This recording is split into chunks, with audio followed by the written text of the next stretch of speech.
ومن الناس من يتخذ من دون الله أندادا يحبونهم كحب الله والذين آمنوا أشد حبا لله ولو يرى الذين ظلموا إذ يرون العذاب أن القوة لله جميعا وأن الله شديد العذاب إذ تبرأ الذين اتبعوا من الذين اتبعوا ورأوا العذاب وتقطعت بهم الأسباب وقال الذين اتبعوا لو أن لنا كرة فنتبرأ منهم كما تبرأوا منا كذلك يريهم الله أعمالهم حسرات عليهم وما هم بخارجين من النار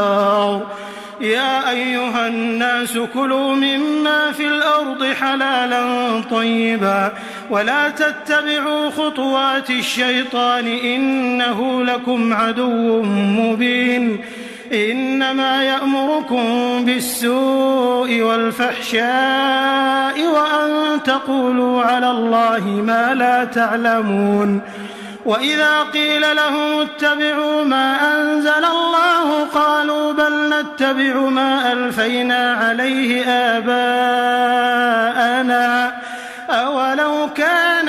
آباؤهم لا يعقلون شيئا ولا يهتدون ومثل الذين كفروا كمثل الذي ينعق بما لا يسمع إلا دعاء ونداء صم بكم عمي فهم لا يعقلون يا أيها الذين آمنوا كلوا من طيبات ما رزقناكم واشكروا لله إن كنتم إياه تعبدون